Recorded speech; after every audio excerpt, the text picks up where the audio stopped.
সেই 4 আপনি উত্থাপন করুন। মাননীয় স্পিকার, আপনাকে ধন্যবাদ। আমার তারকা চিহ্নিত প্রশ্ন 7 আপনার মাধ্যমে এই মহান সংসদে উত্থাপন করলাম। মাননীয় স্পিকার, আপনাকে ধন্যবাদ। ধন্যবাদ মাননীয় সদস্য। তারকা চিহ্নিত প্রশ্ন 7 সংসদে উত্থাপিত হল। মাননীয় স্বাস্থ্য ও পরিবার কল্যাণ মন্ত্রী ডাক্তার সামন্ত লাল সেন। ধন্যবাদ মাননীয় স্পিকার। বর্তমানে রাজশাহী জেলার বাগমারা উপজেলা হাসপাতালে শয্যা সংখ্যা 50টি। উক্ত হাসপাতালে শয্যা সংখ্যা 100 শয্যা উন্নীত করার আপাতত কোনো পরিকল্পনা সরকারের নেই।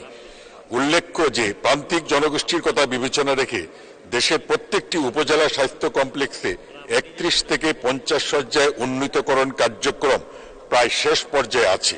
সেই আলোকে রাজশাহী জেলার বাগমারা উপজেলা স্বাস্থ্য কমপ্লেক্সটিকে ইতিমধ্যেই 50 শয্যায় উন্নীত করা হয়েছে এবং নতুন ভবন নির্মাণ পূর্বক সেখানে 50 শয্যার কার্যক্রম চালু রয়েছে। আরো উল্লেখ যে ইতিমধ্যে দেশের 6টি উপজেলা স্বাস্থ্য কমপ্লেক্সকে 50 থেকে 100 শয্যায় উন্নীত করা হয়েছে। আরো 13টি উপজেলা স্বাস্থ্য কমপ্লেক্সকে 50 শয্যা থেকে 100 শয্যায় উন্নীতকরণের কার্যক্রম চলমান রয়েছে। ধন্যবাদ মাননীয় স্পিকার। ধন্যবাদ মাননীয় মন্ত্রী।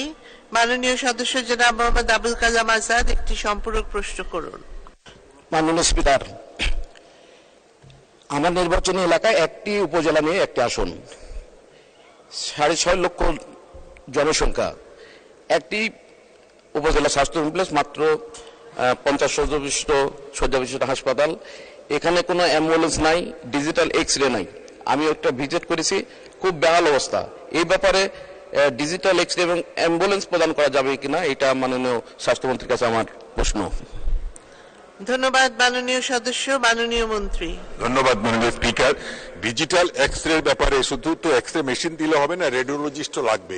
আমি একটা মেশিন দিলাম, সেই মেশিন কাজ হয় না, পড়ে থাকবে বছরের পর বছর। আমি এ ধরনের কার্যক্রমে বিশ্বাস করি না। আমি অবশ্যই ডিজিটাল এক্স-রে দরকার, আমরা সেটা চেষ্টা করব, তবে উপযুক্ত জনবল সহ দিতে হবে।